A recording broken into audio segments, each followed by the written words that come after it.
शुभ प्रभात। 2 दिन की यात्रा के बाद आज वापस आए, कुंभ का स्नान किया और फिर विद्यावासिनी माँ के दर्शन किए और उसके उपरांत अयोध्या में भगवान श्री राम के रामलला के दर्शन किए और फिर इधर आए। तो इससे हमारे को देखकर मिलता है कि हमारी कितनी अद्भुत विरासत है। और ये विरासत ऐसी नहीं है, ये विरासत हमें बहुत बड़ी सीख देती है, बहुत बड़ी सीख देती है।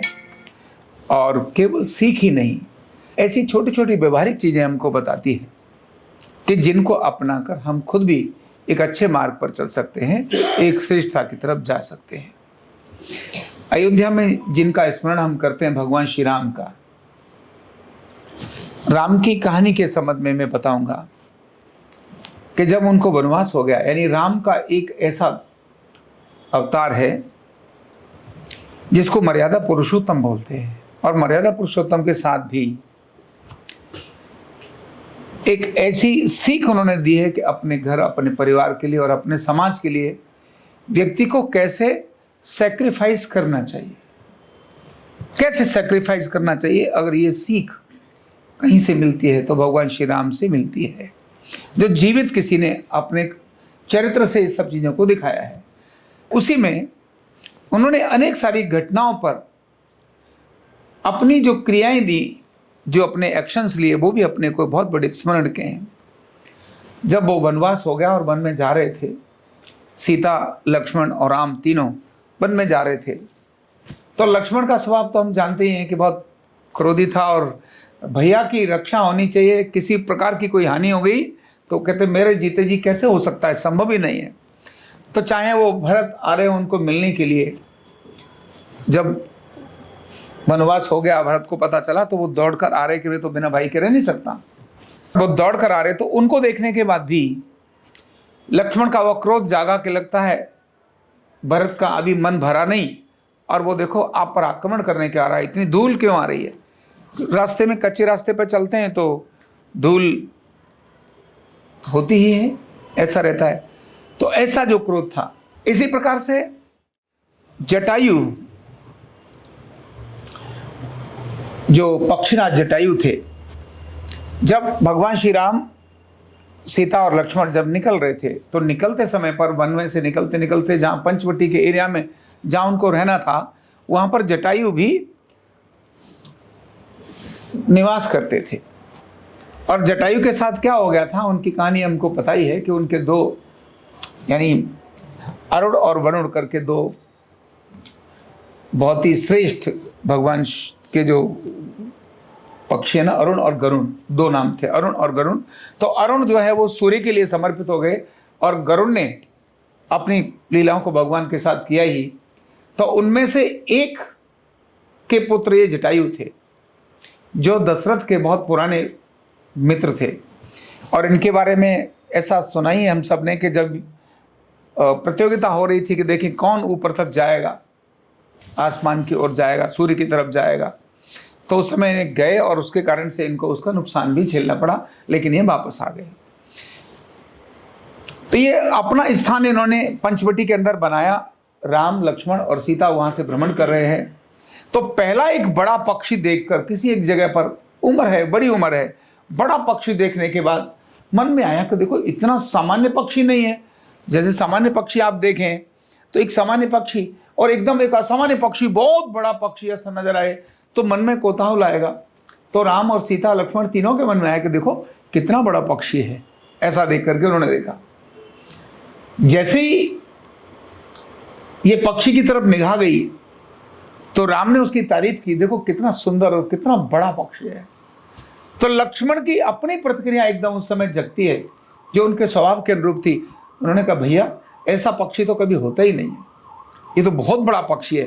ये ऐसा तो नहीं है कि कहीं ये मायावी राक्षस हो जो हमारे ऊपर हमला करने के लिए आया हो, क्योंकि राक्षसों से तो बहुत इनकी मुलाकात हुई थी।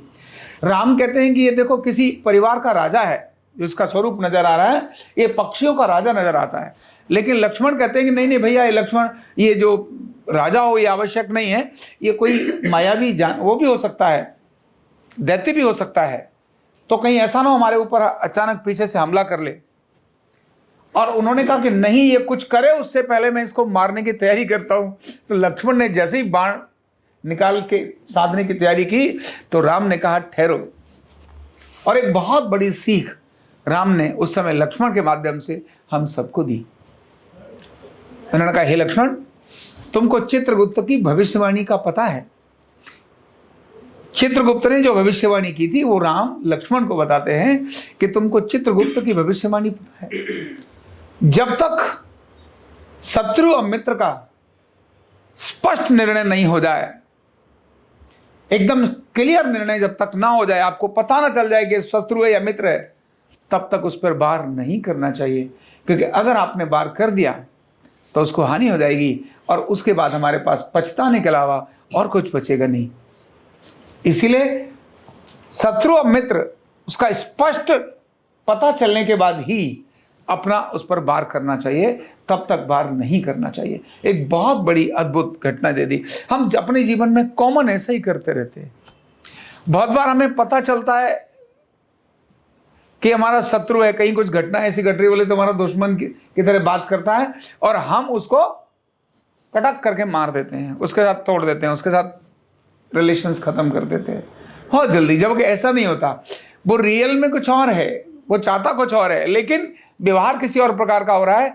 तो निर्णय हम नहीं ले पाते और इसीलिए अनावश्यक ऐसी जीवन की अनेक सारी घटनाएं हम घट देते हैं, जिनके होने के बाद फिर हमको पता चलता है अरे नहीं, हमने एक बहुत अच्छा व्यक्ति खो दिया। तो राम लक्ष्मण को इस बात को कहते हैं कि नहीं लक्ष्मण, जब तक शत्रु और मित्र की स्पष्टता न हो जाए, क्लियर न पता चल जाए, तब तक आपको वार नहीं करना चाहिए। और वो इसी क्रम से उनको रोक देते हैं। फिर स्वयं होकर उनके पास जाते हैं और विनम्र प्रार्थना करते हुए कहते हैं, हे पक्षीराज, अपना परिचय देते हैं कि मैं कौन हूं और मैं आपका परिचय जानने के लिए आपके समक्ष खड़ा हुआ हूं। यानी शत्रु और मित्र भी जानना है तो उसके साथ चर्चा तो करनी पड़ेगी, संवाद तो करना पड़ेगा, बात तो करनी पड़ेगी, तभी तो पता चलेगा कि वो कौन है, क्या चाहता है। वो क्या चाहता है यह जानने के लिए राम ने उसको पूछा और फिर उसने अपनी सारी बातों को बताया।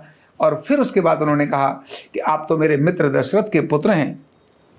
मैं बहुत पुराना मित्र हूं उनके साथ मैंने कुछ राक्षसों के साथ युद्ध किया था हमने मिलकर, तब उन्होंने मुझे गले से लगा लिया था। और मुझे बहुत खुशी है कि तुम यहाँ पर आए हो। अब तुम चिंता नहीं करना, यहीं पंचवटी में ही रहिए और मैं यहाँ जब तक हूं तब तक आपको कोई भी दैत्य हाथ नहीं लगा सकता। ये बहुत बड़ी बात उस समय जटायु ने बोली। और तभी हमको पता है कि जटायु वहां पर उसी जगह पर आसपास कहीं ना किसी पक्ष वृक्ष पर उस पर रहते थे। और रावण जब आया और सीता को लेके जाने लगा तो उस रावण को ललकारा, और ललकारने के बाद केवल ललकारा नहीं, जटायु को पता था कि ये मेरे से बहुत शक्तिशाली है, बहुत शक्तिशाली है, लेकिन संकल्प भी तो होता है ना, कुछ किसी के प्रति कृतज्ञता भी तो होती है, किसी को अपना माना है तो अपना मानने के लिए बलिदान भी तो होता है ना। और इसीलिए जटायु जानते हुए कि यह मेरे निश्चित ही ये बहुत बलशाली है और ये रावण है, ये मुझे हानि करेगा, उन्होंने ललकारा और ललकार करने के बाद वो जब बात नहीं सुनी तो उस पर हमला करने के लिए तैयार हो गया। और हमको पता है कि उससे उनके युद्ध करते करते उनके जो पंख थे वो वहां पर उनके कट गए। तो यहां से दो सीख हमको मिलती है भगवान श्री राम से। एक सीख मिलती है, उन्होंने कहा, यानी एक है कि परिवार और समाज के लिए सैक्रिफाइस करना, बहुत बड़ी सीख मिलती है। नंबर 2, वार किसी पर करना है या कुछ भी करना है तो उससे पहले, यानी आपने कुछ देना है किसी को तो दे दो, उसमें शत्रु मित्र ढूंढने की जरूरत नहीं है, क्योंकि किसी की हानि नहीं कर रहे आप।